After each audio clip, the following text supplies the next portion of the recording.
Okay, so I'm assuming you went to this bad chicken dinner seminar, but if it was an indexed annuity pitch, it was a steak dinner seminar, which kind of tells you what the commissions are. Or you're just digging in, someone's pitched you. If you're a breathing human being over 55, someone's going to try to sell you an indexed annuity because it sounds too good to be true. So the question that you asked, which is a really darn good one, is what's the difference between a fixed indexed annuity and a fixed annuity? Good question. And we're going to go over that in this video. Now, one of the things that's important is I've written a book on both fixed index and fixed annuities. And by the way, fixed annuities in my business, the annuity business, the ugly annuity business, they're called multi-year guarantee annuities, MYGAs. So you have indexed annuities and MYGAs. So I've written a book on both. And by the way, I will send you these for free if you hang in there with me to the end of this video, because it's important for you to understand the difference between the two.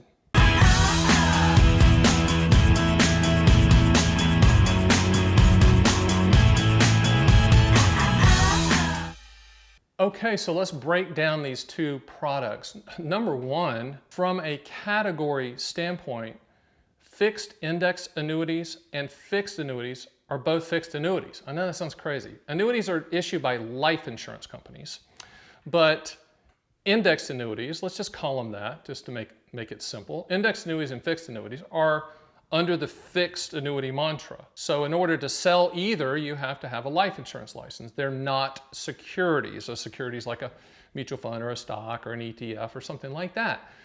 They're fixed annuities. Now, let's go through the difference between the two, which are glaring. First of all, a fixed annuity is also called a multi-year guarantee annuity.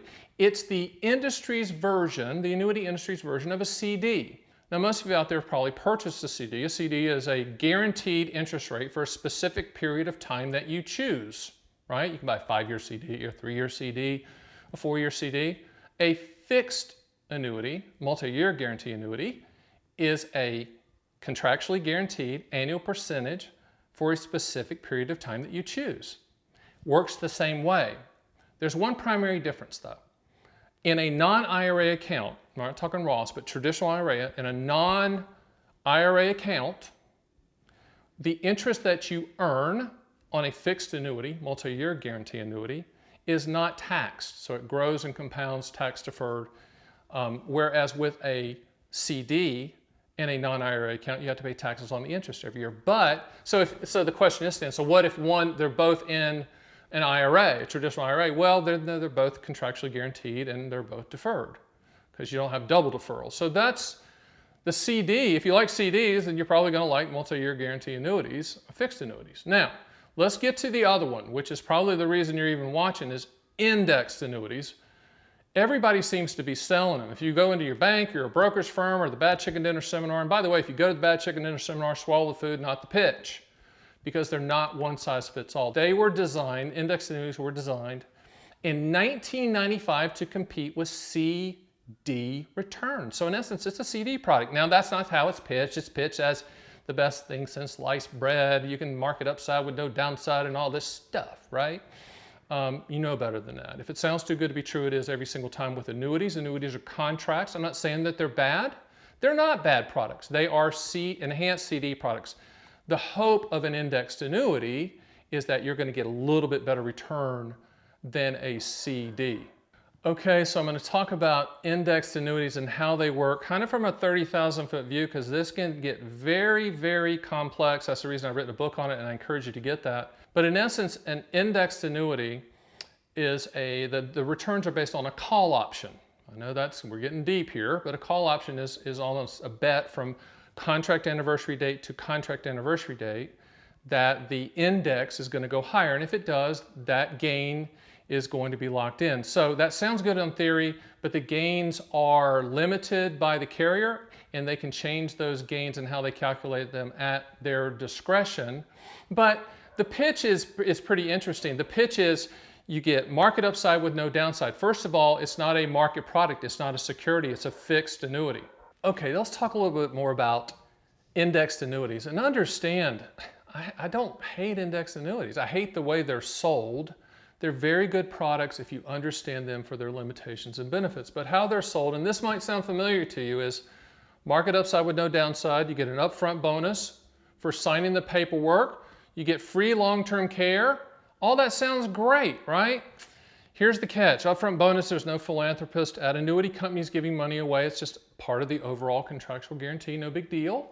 Free long-term care, no. What happens is that with the attached benefit income rider, if you get sick, if you can't do 2 of the 6 daily functions, they just give your money back quicker. I always say if you get sicker, you get your money back quicker.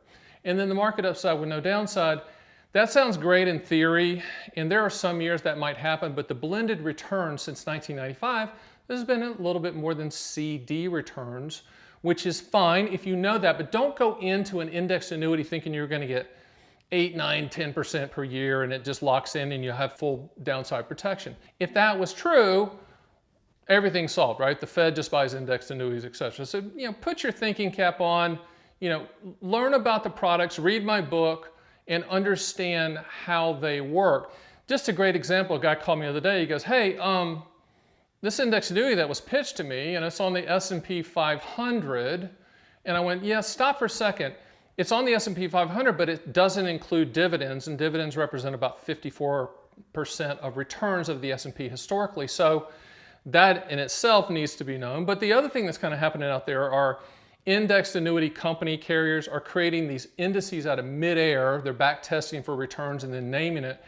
Just be careful out there. If it sounds too good to be true, it is every single time. And just remember that it was designed for CD returns. So where do the fixed indexed annuities and the multi-year guarantee annuity fixed annuities fit in your portfolio? They're both principal protected products. It really comes down to you're not going to lose a penny, and that's a great thing. They just work differently. The MYGAs, the fixed annuities, guarantee that percentage every year. It's locked in stone. It's in the contract. The indexed annuities, they don't guarantee that percentage every year. It's based on that index option. And they do have a very, very low minimum guarantee if that index option never works at all during the time period. So how do you use them? There's the differences between them. They're both fixed annuities, but one has a guaranteed return that and the other one kind of doesn't. It's based on the index option, which is fine. But how to use them is just use them in a ladder. If you said, hey, Stan, I've got $400,000 I want to put in products I don't want to lose a penny on, but I want as good a return as I can get. Okay, great. So what we would do is we'd probably do a 3-year fixed annuity, a 5-year fixed annuity, and then maybe a 7-year and a 9-year indexed annuity, meaning you got a little bit more upside potential on the enhanced CD type returns. So that's how they work. They're not too good to be true, but they are contracts. Hey, one more thing. This is a lot of stuff. I try to remember everything to tell you. Well, that's the reason you need to get my books. But on indexed annuities, you can also attach an income rider, which is a future income benefit to that product that provides a lifetime income stream. 2 separate calculations. Typically, they're not attached to the fixed annuities. They are attached to the indexed annuities, but that's just one thing I wanted to make sure you knew. Boy, that was a lot. I know you probably want to know more, and you should want to know more about both products, especially the indexed annuity one, because it's very complicated. Most people that are even selling them are just selling the bullet points, the sizzle. You need to know everything about them and kind of the purpose of them, why they're there. Speaking of purpose, I did a video on the purpose of annuities. Like, what is the purpose? I encourage you to watch that. It's good. We dig deeper, with all of these videos that I'm doing every day. And by the way, you should subscribe to Stan the Annuity Man channel, because I'm going to put these out every day that are informational. Right below me, you'll see that button that you can click. But let's talk about how you get the books. Indexed Annuity Owner's Manual, Fixed Index, FIA, MYGA. Very important, and you will understand them fully and be able to make a good decision on which one, if either, fit in your portfolio. Underneath me on the Stan the Annuity Man, you'll see kind of a description there and the 2 words show more. Click the show more. It'll have a drop down and you'll see where get your annuity owner's manuals. You can click that link and then fill in your shipping information and we'll ship them to you ASAP. So thanks for joining us.